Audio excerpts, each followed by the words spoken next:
If you're a business owner, you know this moment. You need a new vehicle, a new piece of equipment, and suddenly you're at a fork in the road. Do you lease it or do you buy it? It seems like a simple question, right? But believe me, this decision can totally change your financial picture. So let's dive in and figure this out. So, lease or buy? The thing is, the answer is never as simple as just looking at the monthly payment. No way. This choice hits your cash flow, it affects your tax bill, and it plays a huge role in the long-term value of your company. Getting this right is absolutely crucial, and that's exactly what we're going to break down right now. Okay, before we get into the nitty-gritty of dollars and deductions, let's just make sure we're on the same page. We need to establish the fundamental concepts here, because the core difference between leasing and buying is actually super simple, but it changes everything.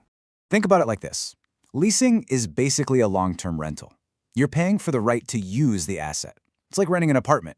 You get to live there, but you're not building any equity. Buying, on the other hand, well, you're paying to own it. That asset goes right onto your company's balance sheet. It's yours. It's much more like buying a house. All right, here we go. Let's get into the first big showdown, the money and the taxes. This is where it gets really interesting, because it's not just about the payments anymore. We're talking about your working capital, your cash flow, and what the government will actually let you write off. So the very first thing you're going to feel is the hit to your cash flow.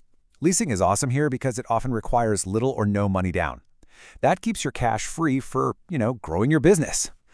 Buying usually demands a pretty big down payment, tying up capital that you could be using elsewhere.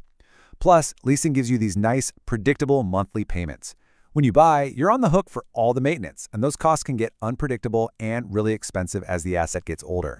But hold on a second. Leasing isn't always as straightforward as that nice low monthly number. You have got to read the fine print. I'm talking about documentation fees, delivery charges, and the big one for vehicles, massive penalties if you go over your mileage limits. These hidden costs can add up fast and turn a great deal into a really painful one. And here is a golden nugget of advice from the experts. If a leasing company ever tries to charge you an application fee just to look at your paperwork, that is a huge red flag. It's almost always just an extra fee they're trying to tack on. Seriously, it's a sign you're probably about to get a bad deal. Just walk away. All right, let's shift gears and talk about taxes. This is a biggie.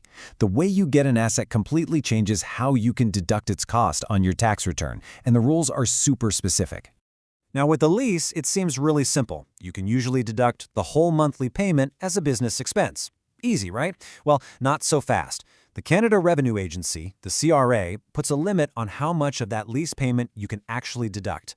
And here's the number you need to know. For new vehicle leases that start in 2025, that maximum deductible amount is $1,100 a month, before taxes. So if your fancy car lease is more than that, sorry, you can only write off up to this cap.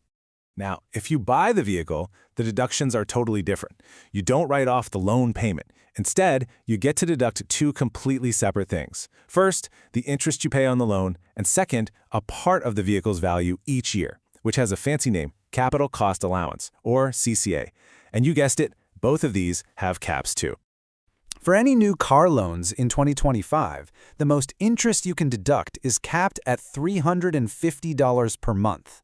So the main takeaway here is, even if your interest payment is higher than that, the CRA is only going to let you deduct $350.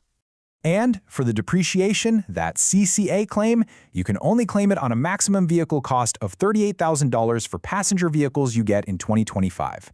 And don't forget the half-year rule. It's a little tricky, but it means you can only claim half of the normal CCA in the very first year you own the asset. Okay, we've talked a lot about numbers. But this decision isn't just about the math. It's about your long-term strategy.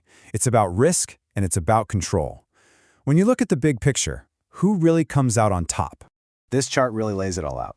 With leasing, you get a lower upfront cost, and you're protected if the tech becomes obsolete. You just hand it back and get the new model. The downside? You build zero equity, and you're stuck with those mileage limits. With buying, you need more cash up front, and you're the one taking the risk if it becomes outdated. But you're building an asset. You own it. And here's the thing, if you plan to keep that vehicle for a long time, buying is very often cheaper in the long run. So we've laid out all the different pieces of the puzzle. How do you actually put them together and make the right call for your business? Let's build a quick, practical framework to help you decide. But hang on, before you even decide between leasing and buying, If your business is incorporated, there's another, really important strategic question you have to ask first. Should the vehicle be owned by you personally, or should it be owned by the corporation? This decision has its own massive tax implications. Okay, here's the deal.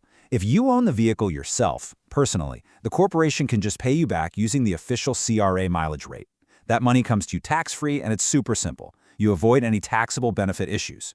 Now, if the corporation owns it, it gets to deduct everything: gas, insurance, repairs, the works. But, and trust me, this is a big but, any driving you do for personal reasons creates a really significant taxable benefit that you have to report on your personal tax return. That can get very messy and very expensive. So, to wrap this all up and make your decision, you just need to ask yourself these 4 questions. 1. How are you going to use it? Are you driving a ton of kilometers? Do you plan to keep it forever? 2. What's your cash situation look like? Can you afford a down payment, or is preserving cash king right now? 3. What about technology? Is this thing going to be obsolete in 2 years? If so, leasing looks pretty good. And finally, 4. How important is it for you to actually own this thing and build equity? And that really brings us to the most important point of all. There's no magic formula here. There is no single best answer. The right choice to lease or to buy depends completely on your business, your industry, your cash flow, and where you're trying to go. What's perfect for a construction company is probably a terrible idea for a tech startup. Look, at the end of the day, the goal here is to arm you with enough knowledge so you can sit down with your accountant, look them in the eye, and have a really intelligent, strategic conversation. You now know the variables, you know the key tax rules, and you definitely know the right questions to ask. So I'll leave you with this final thought. The next time you're looking at a big asset purchase, think beyond just that monthly payment. Think about your cash, your taxes, the risk you're taking on, and the long-term value. Ask yourself, which path isn't just about getting what you need today, but is the one that best fuels your business's future?